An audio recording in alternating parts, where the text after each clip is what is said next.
Você já parou para pensar que suas manhãs podem estar afastando você de Deus? Antes que seja tarde demais, descubra os hábitos que entristecem o coração do Criador. Como você começa o seu dia? Ele define o rumo de toda a sua vida. Muitos acordam e seguem suas rotinas sem nunca pararem para pensar: o que Deus acha das minhas manhãs? Existem hábitos sutis, porém perigosos, que irritam o Senhor. Eles podem parecer pequenos, mas moldam nossos corações, afastando-nos dele. Hoje quero alertá-lo, antes que seja tarde demais, sobre 4 hábitos matinais que entristecem o coração de Deus. Antes de começarmos, vamos fazer algo interessante. Se você quer alinhar suas manhãs com a vontade de Deus, comente 1 abaixo e clique em inscrever-se. Se acha que isso não importa, apenas clique em curtir. Vamos ver quantos estão prestando atenção. E não deixe de assistir até o final, porque há uma verdade surpreendente que pode mudar para sempre a forma como você começa o seu dia. Vamos começar. Antes de começarmos, quer transformar suas manhãs com Deus? Comente 1 e inscreva-se no canal. Não acredita? Dê um like e assista até o final para uma surpresa que vai mudar tudo. Hábito número 1: negligenciar a oração. Desde o momento em que acordamos, o curso do nosso dia está sendo moldado. As decisões que tomamos nesses primeiros instantes importam mais do que percebemos. E ainda assim, um dos maiores erros que muitas pessoas cometem é negligenciar a oração.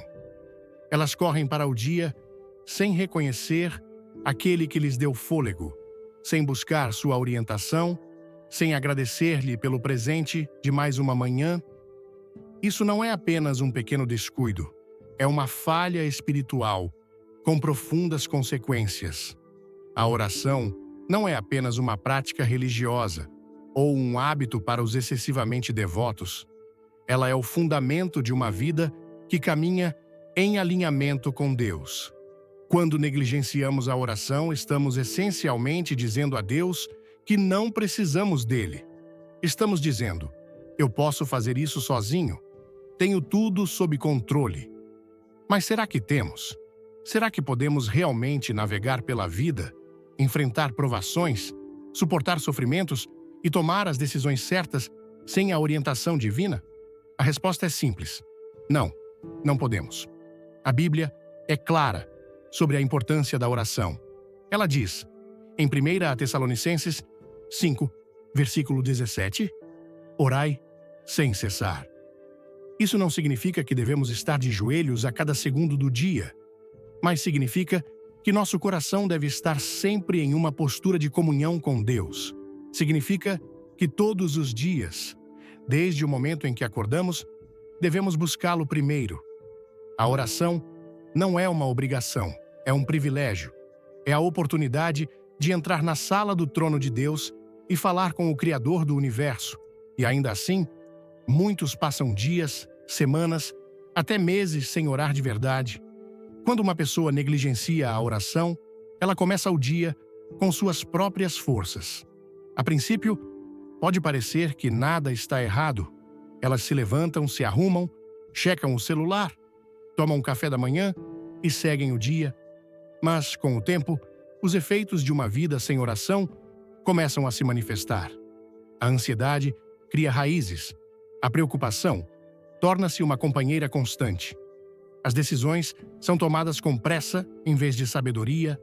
As tentações que antes pareciam manejáveis tornam-se esmagadoras. Por quê? Porque a oração é a armadura que nos protege do inimigo. É o escudo que guarda nossos corações e mentes. Sem ela, ficamos expostos, vulneráveis e alvos fáceis para os planos do diabo. Há uma razão pela qual o próprio Jesus modelou uma vida de oração. Se alguém poderia ter se excusado da necessidade de orar, seria ele. Ele era o Filho de Deus, plenamente divino, e ainda assim, orava constantemente. A Bíblia nos diz em Lucas 5, versículo 16, ele, porém, se retirava para lugares desertos e orava. Ele buscava o Pai cedo pela manhã, tarde da noite e em cada momento de decisão. Se Jesus, o Filho perfeito sem pecado de Deus, dependia da oração, quanto mais deveríamos nós? Mas em vez disso, as pessoas acordam e imediatamente pegam seus celulares. Antes mesmo de dizerem uma palavra a Deus, já encheram suas mentes com atualizações de redes sociais, e-mails e manchetes de notícias. Antes mesmo de dizerem, "Obrigado, Senhor, por mais um dia", elas permitiram que o mundo definisse o tom de seus pensamentos. E depois se perguntam, por que se sentem distantes de Deus? Por que sua fé parece fraca? Por que a tentação é mais difícil de resistir? Por que seus corações estão pesados com fardos? Negligenciar a oração não afeta apenas nossa vida espiritual. Afeta cada parte do nosso ser. Afeta a nossa paz. Vamos lá? Se você quer alinhar seu dia com Deus, comente amém e clique em inscrever-se. Curta se achar que pode esperar, mas não perca o final impactante. Quando não começamos o dia em oração, carregamos o peso do mundo em nossos ombros, em vez de entregá-lo a Deus. Tentamos resolver problemas com nossa própria sabedoria, em vez de pedir a dele. E como resultado, vivemos em um estado de estresse e inquietação constantes. Afeta nossos relacionamentos. Quando não oramos, falta-nos a paciência, o amor e a humildade que vem de estar na presença de Deus. Tornamo-nos mais rápidos para nos irritar, mais lentos para perdoar e mais facilmente ofendidos. Mas, quando passamos tempo em oração, Deus amolece nossos corações. Ele nos dá a graça de amar os outros da maneira como Ele nos ama. Afeta nosso propósito. Muitas pessoas passam pela vida sentindo-se perdidas, incertas de seu chamado, inseguras sobre o próximo passo. Mas como podem ouvir a voz de Deus se não tiram tempo para escutar? A oração não é apenas sobre falar com Deus, é também sobre ouvi-lo. É nesses momentos tranquilos de buscá-lo que Ele direciona nossos caminhos, que Ele revela seus planos, que Ele dá clareza onde há confusão. Alguns podem dizer, não tenho tempo para orar, mas esse nunca é o verdadeiro problema. O problema não é falta de tempo, é falta de prioridade. As pessoas arrumam tempo para o que valorizam. Elas acordam cedo para ir à academia, reservam tempo para rolar pelas redes sociais, passam horas assistindo televisão, mas, quando se trata de oração, de repente não há tempo. A verdade é que as pessoas não negligenciam a oração porque estão muito ocupadas. Negligenciam-na porque não veem seu valor.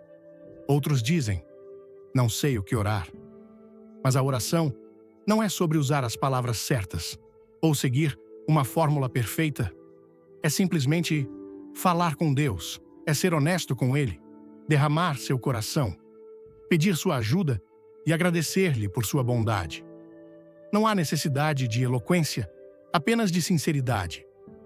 Há também aqueles que dizem, não sinto vontade de orar. Mas a oração não é sobre sentimentos, é sobre obediência. Os sentimentos mudam. Alguns dias podemos nos sentir próximos de Deus, outros dias podemos nos sentir distantes. Mas Deus é o mesmo ontem, hoje e para sempre. Ele está sempre perto, sempre ouvindo, sempre pronto para ouvir os clamores de seus filhos. Se orarmos apenas quando sentimos vontade, raramente oraremos. Negligenciar a oração também leva à aridez espiritual. Assim como o corpo precisa de comida e água, a alma precisa de comunhão com Deus. Sem isso, a fé murcha, a paixão desvanece. As coisas de Deus tornam-se menos importantes e as coisas do mundo tornam-se mais atraentes. Não é algo repentino, acontece gradualmente. Um dia, sem oração, transforma-se em uma semana em um mês, e antes que percebam, as pessoas se dão conta de que se afastaram muito de Deus. Pronto para mudar suas manhãs? Comente "Quero" abaixo e inscreva-se. Fique até o fim porque uma verdade poderosa espera por você. Mas não precisa ser assim. No momento em que reconhecemos a importância da oração e nos comprometemos a torná-la prioridade, tudo muda. Há poder em começar o dia de joelhos, entregando tudo a Deus antes que o mundo tenha a chance de nos distrair. Há paz em saber que não importa o que o dia traga, já o colocamos nas mãos do Todo-Poderoso. Há força em saber que não temos que enfrentar as batalhas da vida sozinhos. O inimigo fará tudo ao seu alcance para impedir as pessoas de orarem. Ele vai distrair, desanimar e enganar. Ele sabe que um cristão que ora é um cristão perigoso. Ele sabe que uma pessoa que começa o dia em oração é uma pessoa que caminha com autoridade, que resiste à tentação, que supera o medo, que vive com propósito. É por isso que ele trabalha tanto para manter as pessoas longe da oração.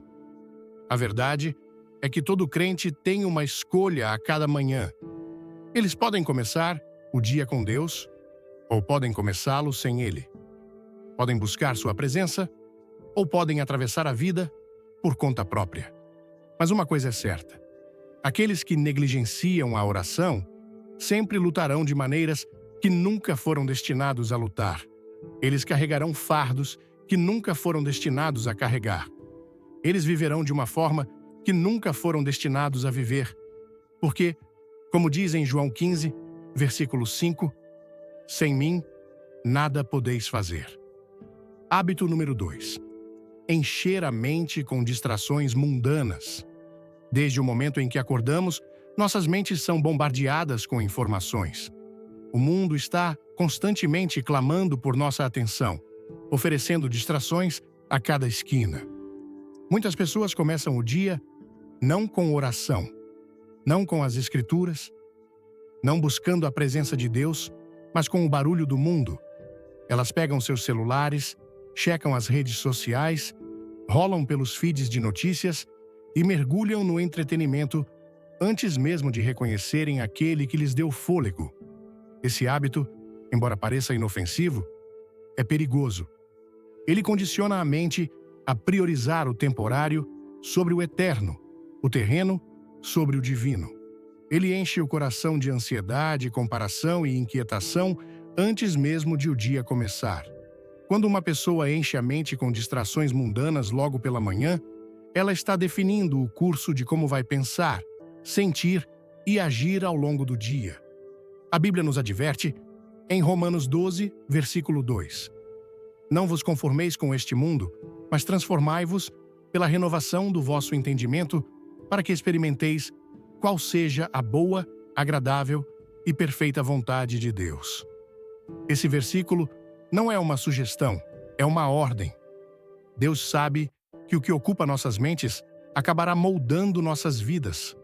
Quando permitimos que distrações mundanas tenham prioridade, estamos nos conformando aos padrões do mundo, em vez de sermos transformados pelo poder de Deus. Uma das maiores distrações no mundo de hoje é a tecnologia. Embora possa ser usada para o bem, ela também se tornou uma das ferramentas mais eficazes do inimigo para afastar as pessoas de Deus. A pessoa média passa horas por dia grudada na tela, consumindo conteúdo que nada adiciona à sua vida espiritual. Antes mesmo de lerem um único versículo das Escrituras, elas já absorveram dezenas de manchetes, atualizações de redes sociais e clipes de entretenimento. A mente fica cheia, repleta de tudo, menos da verdade da palavra de Deus. E, ainda assim, muitos se perguntam: por que lutam com ansiedade? Por que se sentem distantes de Deus? Por que sua fé parece fraca? Antes de tudo, mostre que está com a gente. Comente e inscreva-se no canal. Só dá um like se não quiser mudar sua vida, mas assista até o final. As redes sociais, em particular, criaram uma cultura de distração e comparação. Em vez de começar o dia com gratidão, muitos começam rolando por imagens selecionadas das vidas de outras pessoas. Eles veem fotos de sucesso, beleza e riqueza e, de repente, suas próprias vidas parecem inadequadas. O descontentamento se insinua. Eles começam a comparar sua realidade com os melhores momentos de outra pessoa. Esquecem que o que vem online muitas vezes não é a verdade completa, é filtrado, editado e cuidadosamente selecionado, mas o dano está feito. A mente já foi preenchida com pensamentos de insegurança, ciúme e autodesvalorização. Antes mesmo de terem um momento para pensar, obrigado Deus por um novo dia, eles permitiram que o inimigo plantasse sementes de insatisfação em seus corações. As notícias são outra distração poderosa. Todas as manhãs, as pessoas inundam suas mentes com manchetes de crise, tragédia e divisão. Elas consomem negatividade antes de consumirem a palavra de Deus. O resultado? Medo, preocupação e desesperança criam raízes. Elas entram no dia carregando os fardos do mundo, em vez da paz de Cristo. Esquecem que Jesus disse, em João 16, versículo 33, "No mundo tereis aflições, mas tende bom ânimo, eu venci o mundo." Deus nunca pretendeu que seus filhos vivessem em um estado constante de medo e ansiedade. No entanto, quando a mente está cheia do caos do mundo, em vez da verdade de Deus, a fé se enfraquece. O entretenimento é outra área onde a distração toma conta. Muitos começam o dia não com oração ou adoração, mas com música, televisão ou podcasts que nada têm a ver com Deus. Embora nem todo entretenimento seja inerentemente pecaminoso, torna-se um problema quando toma precedência sobre o tempo com o Senhor. O conteúdo que as pessoas consomem molda seus pensamentos, atitudes e desejos. Se a primeira coisa que elas ouvem está cheia de mensagens mundanas, promovendo materialismo, imoralidade e autoindulgência, essas mensagens influenciarão seus corações. A Bíblia nos lembra, em Filipenses 4, versículo 8, "Quanto ao mais, irmãos, tudo o que é verdadeiro, tudo o que é honesto, tudo o que é justo, tudo o que é puro, tudo o que é amável, tudo o que é de boa fama, se há alguma virtude e se há algum louvor, nisso pensai." Mas em vez de pensarem no que é verdadeiro e puro, muitos enchem suas mentes com coisas vazias e sem sentido. O perigo das distrações mundanas é que elas nem sempre parecem prejudiciais à primeira vista. Elas se infiltram sutilmente, pouco a pouco, até se tornarem um hábito. O que começa como uma rotina matinal inofensiva pode se transformar em negligência espiritual. Uma pessoa pode pensar, são apenas alguns minutos checando meu celular, ou é apenas um artigo de notícias? Mas esses minutos se acumulam. Com o tempo, elas começam a priorizar o mundo sobre Deus sem nem perceberem.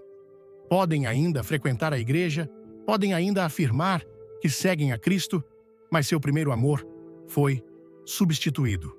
Sua paixão por Deus foi diluída pela constante atração das distrações. Quando Jesus caminhou nesta terra, ele deixou claro que um coração dividido não pode servir plenamente a Deus. Em Mateus 6, versículo 24, ele disse, "Ninguém pode servir a dois senhores, pois odiará a um e amará o outro, ou se dedicará a um e desprezará o outro. Não podeis servir a Deus e a Mamon." Embora esse versículo fale sobre dinheiro, o princípio se aplica a qualquer coisa que dispute nossa devoção. Uma mente cheia do mundo não pode ser plenamente dedicada a Deus. Um coração distraído por coisas terrenas não pode abraçar plenamente as coisas do céu. Há também um perigo espiritual mais profundo em encher a mente com distrações. Não se trata apenas de perder o foco. Trata-se de abrir portas para o inimigo. O diabo nem sempre ataca com tentações óbvias. Às vezes, sua estratégia é simplesmente manter as pessoas muito ocupadas, muito distraídas muito preocupadas com coisas menores. Se ele conseguir manter alguém rolando feeds, assistindo vídeos e consumindo o conteúdo do mundo, ele sabe que sobrará pouco tempo para a oração, adoração e a palavra. Ele sabe que um cristão distraído é um cristão sem poder. As distrações mundanas também roubam das pessoas seu chamado. Todo crente recebeu um propósito de Deus. Há trabalho a ser feito para seu reino. Mas, quando as pessoas passam mais tempo consumindo entretenimento, seguindo tendências e enchendo suas mentes com coisas vazias, elas negligenciam sua missão. Tornam-se passivas em vez de ativas em sua fé. Tornam-se espectadoras em vez de guerreiras. O inimigo não precisa destruí-las. Ele só precisa mantê-las ocupadas com coisas que não importam. Quer começar o dia com Deus? Comente sim e inscreva-se agora. Não saia antes do final. Tem uma revelação que vai te surpreender. Uma das maiores tragédias do nosso tempo é que as pessoas têm mais acesso à Bíblia do que nunca, mas muitos a conhecem menos do que nunca. Elas têm recursos ilimitados para crescer em sua fé. Sermões, devocionais, músicas de adoração, ferramentas de estudo, e ainda assim, passam mais tempo nas redes sociais e no entretenimento do que na presença de Deus. Não é a falta de oportunidade que impede as pessoas de crescerem espiritualmente, é a falta de desejo. E essa falta de desejo vem de uma mente que foi consumida demais por tudo o mais. Imagine o que aconteceria se os crentes passassem tanto tempo lendo as Escrituras quanto passam rolando seus celulares. Imagine a transformação se, em vez de pegarem as redes sociais logo pela manhã, pegassem a palavra de Deus. Imagine a paz que encheria seus corações se começassem o dia não com manchetes que causam medo, mas com as promessas de Deus. Imagine a força com que caminhariam se suas mentes fossem renovadas diariamente por sua verdade, em vez de corrompidas pelo barulho do mundo. Há uma razão pela qual a Bíblia nos diz repetidamente para guardarmos nossos corações e mentes. Provérbios 4, versículo 23, diz: sobre tudo o que se deve guardar, guarda o teu coração, porque dele procedem as fontes da vida. As coisas que permitimos entrar em nossas mentes não ficam apenas lá. Elas moldam quem nos tornamos, influenciam nossas emoções, nossas decisões, nossos relacionamentos e, em última análise, nosso destino. Uma vida constantemente cheia de distrações é uma vida que nunca alcançará seu pleno potencial em Cristo. Não basta apenas reconhecer o problema. É preciso tomar uma atitude. Deve haver um esforço intencional para colocar Deus em primeiro lugar. Amanhã pertence a Ele. A mente pertence a Ele. O coração pertence a Ele.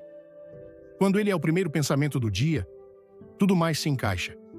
Mas quando o mundo toma seu lugar, tudo desmorona. Hábito número 3. Guardar mágoa ou amargura. Desde o momento em que acordamos, a condição de nossos corações determina o curso do nosso dia. O que está em nossos corações, seja amor ou ressentimento, paz ou turbulência, moldará nossas ações, nossas palavras e nossa relação com Deus. Uma das condições mais perigosas do coração é a mágoa. É um veneno silencioso, um peso oculto que muitos carregam sem perceber a destruição que ele traz. Guardar mágoa não é apenas um fardo emocional, é uma crise espiritual. Quando acordamos com ressentimento em nossos corações, quando repassamos os erros que nos foram feitos, quando nos agarramos à amargura, em vez de entregá-la a Deus, estamos escolhendo caminhar em oposição à sua vontade. Jesus deixou isso bem claro. Se não perdoarmos, não podemos esperar perdão de nosso Pai no céu. Ele disse em Mateus 6, versículo 15: mas, se não perdoardes aos homens as suas ofensas, também vosso Pai Celestial não vos perdoará as vossas ofensas. Essas não são palavras leves, são um aviso, uma verdade divina que muitos ignoram. A mágoa é enganadora. Ela se disfarça de justiça, de autoproteção, de um direito que conquistamos por causa da dor que suportamos. As pessoas se convencem de que, se deixarem ir, se perdoarem, estarão desculpando o erro que lhes foi feito. Elas acreditam que perdoar significa esquecer, que significa permitir que o ofensor escape das consequências. Mas o perdão não é sobre a outra pessoa, é sobre obediência a Deus. É sobre nos libertarmos da prisão do ressentimento. Quando a mágoa é permitida a se instalar no coração, ela não permanece isolada. Ela cresce, ela festere, ela se transforma em amargura, e a amargura consome tudo em seu caminho. Nuvens de julgamento envenena relacionamentos e perturba a paz. Uma pessoa que guarda mágoa acorda já sobrecarregada. O passado torna-se um peso em seus ombros. Sua mente, cheia de lembranças de dor, sua alma, inquieta. Ela pode nem perceber, mas todo o seu ser é afetado. Ela luta para encontrar alegria, luta para amar plenamente, luta para adorar livremente. Deus não nos projetou para carregar amargura. Ele nos criou para caminharmos em liberdade, para refletirmos seu amor, para estendermos sua misericórdia, como Ele a estendeu a nós. No entanto, muitas pessoas acordam cada manhã ainda acorrentadas a ofensas de anos atrás. Elas revivem conversas, elas se demoram em traições, elas reprisam cenários em suas mentes onde foram injustiçadas. E quanto mais se agarram a isso, mais profundas se tornam as raízes da amargura. A amargura é uma das maiores ferramentas do inimigo. Ele sabe que, se puder manter uma pessoa presa na mágoa, poderá mantê-la distante de Deus. Ele sabe que a mágoa constrói um muro entre a alma e o espírito. Ele sabe que um coração cheio de ressentimento não pode amar plenamente, não pode adorar plenamente, não pode se render plenamente à vontade de Deus. É por isso que ele constantemente lembra as pessoas de suas feridas passadas, porque ele sussurra mentiras, que o perdão é fraqueza, que segurar a dor é justificado. Há uma razão pela qual a Bíblia nos ordena perdoar. Não é apenas para o benefício dos outros, é para a nossa própria sobrevivência espiritual. Efésios 4, versículos 31 e 32, diz: toda amargura, e ira, e cólera, e gritaria, e blasfêmias, e toda malícia sejam tiradas de entre vós. Antes, sede uns para com os outros benignos, misericordiosos, perdoando-vos uns aos outros, como também Deus vos perdoou em Cristo. O perdão de Deus por nós é imerecido, mas dado livremente, e Ele nos chama a fazer o mesmo. Acordar com amargura no coração é como tomar veneno e esperar que a outra pessoa sofra. A pessoa que te injustiçou pode nem pensar no que fez, ela pode nem perceber a profundidade da sua dor. Mas você carrega isso, você sofre. Seu coração permanece preso enquanto ela segue em frente. É por isso que a mágoa é tão perigosa. Ela pune quem se recusa a deixar ir, não quem causou a dor. As pessoas frequentemente dizem: eu simplesmente não consigo perdoar. A dor é muito profunda, e com a força humana, isso pode ser verdade. Mas o perdão não é algo que fazemos com nossa própria força. É algo que Deus nos capacita a fazer quando entregamos nossa dor a Ele. É uma escolha, não um sentimento. Se esperarmos até sentir vontade de perdoar, nunca o faremos. Mas quando escolhemos obedecer a Deus e liberar a ofensa, Ele nos dá a graça para curar. Muitos lutam com a mágoa porque acreditam que perdoar significa confiar novamente. Mas perdão e confiança não são a mesma coisa. Perdoar alguém não significa deixá-lo voltar à sua vida para te machucar novamente. Não significa que as consequências desaparecem. não significa que a dor some instantaneamente.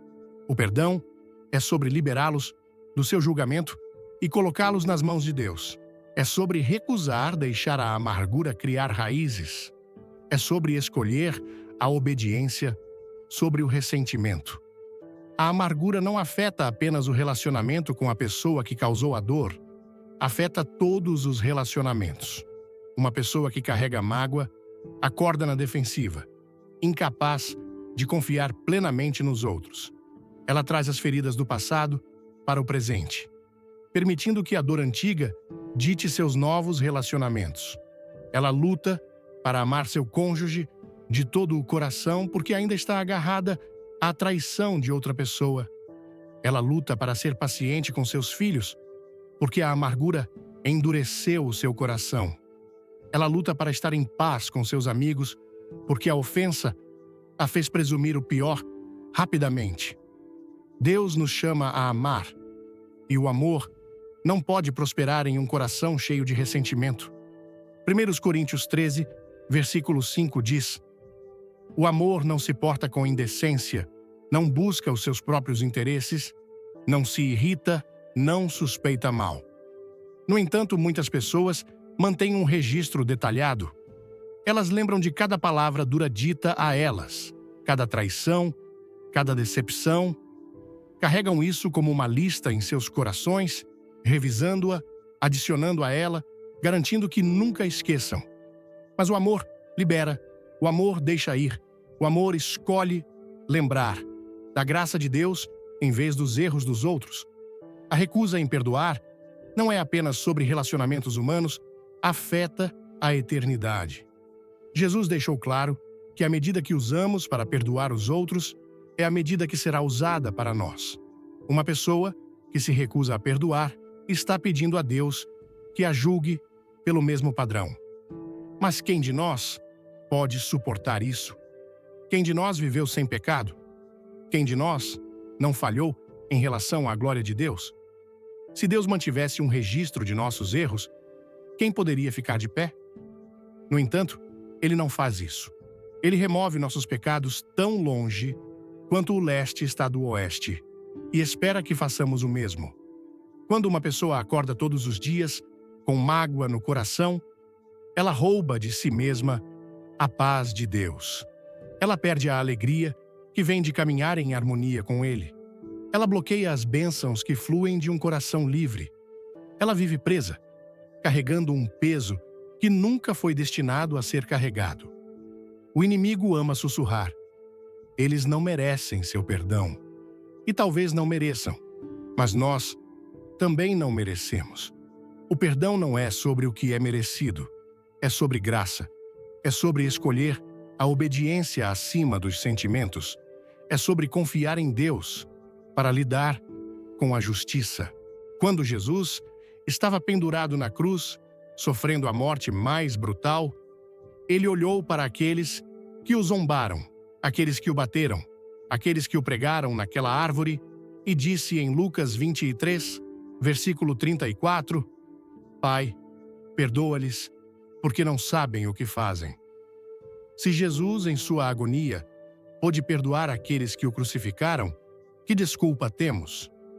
Quanto mais uma pessoa se agarra à mágoa, mais duro seu coração se torna. Quanto mais ela deixa a amargura criar raízes, mais distante ela se torna de Deus. Mas, quando ela a libera, quando entrega sua dor, sua raiva, seu desejo de vingança, a liberdade vem, a paz vem, a cura vem. Deus não nos pede para perdoar porque é fácil. Ele nos pede para perdoar porque é necessário. Necessário para a nossa paz, necessário para nosso crescimento espiritual, necessário para nossa eternidade. Hábito número 4. Viver sem gratidão. Desde o momento em que abrimos os olhos pela manhã, nos é dada uma escolha: focar no que nos falta ou agradecer a Deus pelo que temos. No entanto, em um mundo consumido por materialismo, comparação e senso de merecimento, a gratidão é frequentemente negligenciada.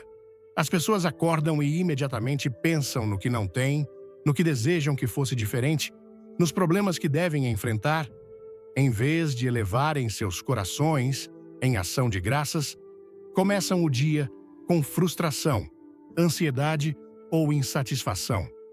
Mas viver sem gratidão não é apenas uma luta emocional, é um perigo espiritual. Isso cega as pessoas para as bênçãos de Deus, enfraquece sua fé e endurece seus corações. A Bíblia nos ordena a dar graças em todas as circunstâncias. 1 Tessalonicenses 5, versículo 18 diz: "Em tudo dai graças, porque esta é a vontade de Deus em Cristo Jesus para convosco." A gratidão não é apenas uma resposta educada quando as coisas vão bem, é uma ordem de Deus. É um ato de obediência, uma demonstração de fé. No entanto, muitos acordam e tomam a bondade de Deus como garantida. Eles respiram sem agradecer-lhe pelo fôlego em seus pulmões. Caminham sem agradecer-lhe pela força em suas pernas. Comem sem agradecer-lhe pela comida em suas mesas. E lentamente, sem perceberem, seus corações esfriam, sua alegria desvanece e sua conexão com Deus enfraquece. Um dos maiores perigos de viver sem gratidão é que isso gera um espírito de merecimento. Em vez de verem tudo como um presente de Deus, as pessoas começam a acreditar que lhes é devido certas coisas. Acreditam que merecem conforto, sucesso, saúde e felicidade. Quando as coisas vão bem, raramente param para agradecer a Deus. Quando as coisas vão mal, são rápidas em reclamar, rápidas em culpar, rápidas em questionar por que Deus permitiu dificuldades em suas vidas. Mas a verdade é que não nos é devido nada. Cada bênção, cada coisa boa, cada momento de paz é um presente do Senhor. Tiago 1, versículo 17 nos lembra: "Toda boa dádiva e todo dom perfeito vem do alto, descendo do Pai das luzes, em quem não há mudança nem sombra de variação." Ouvir sobre os 4 hábitos matinais que desagradam a Deus foi como um despertador espiritual para mim. Cada hábito apresentado, negligenciar a oração, encher a mente com distrações mundanas, guardar mágoa ou amargura e viver sem gratidão, ressoou profundamente, como se Deus estivesse falando diretamente ao meu coração. No Brasil, onde a fé é uma parte vibrante da nossa cultura, muitas vezes começamos o dia com pressa, imersos na correria do trabalho, nas redes sociais ou nas preocupações diárias, esquecendo que nossas manhãs são um presente divino. Este sermão me fez refletir sobre como pequenos hábitos podem moldar não apenas o nosso dia, mas toda a nossa jornada espiritual. A negligência da oração, por exemplo, me tocou de forma especial.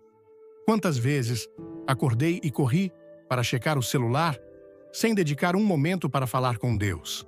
A Bíblia diz, em 1 Tessalonicenses 5, versículo 17, "Orai sem cessar."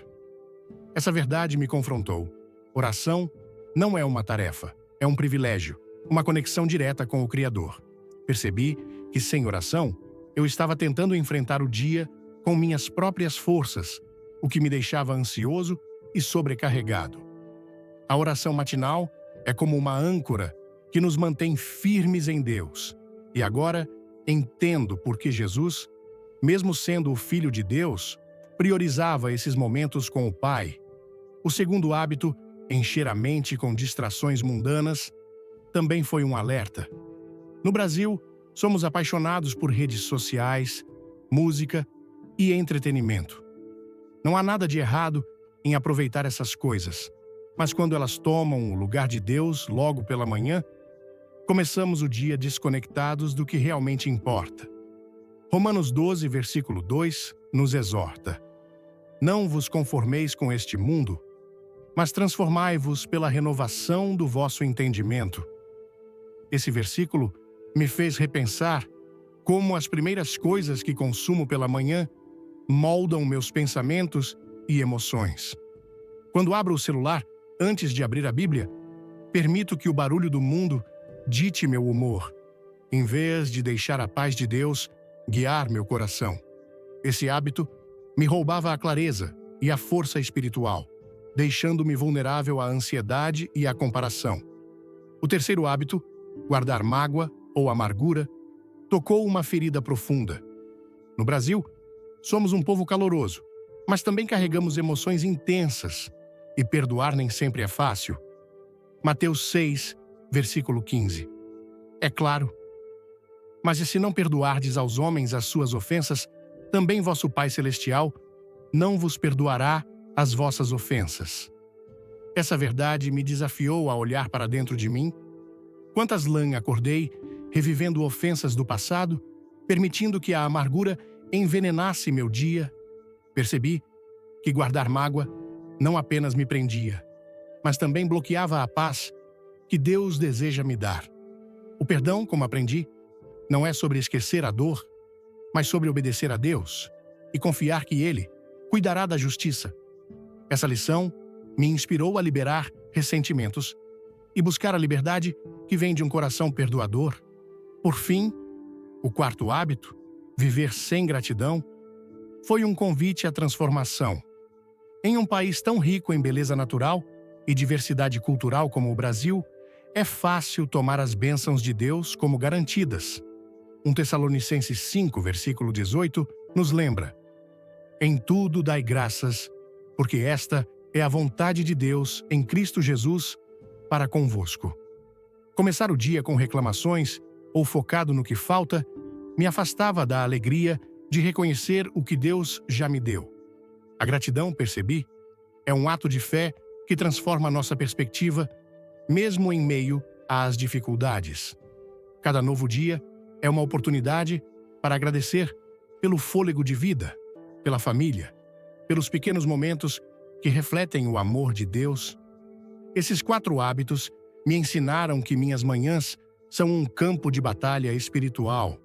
O inimigo quer me distrair, me desanimar e me manter preso a velhos padrões, mas Deus me chama para começar cada dia com propósito.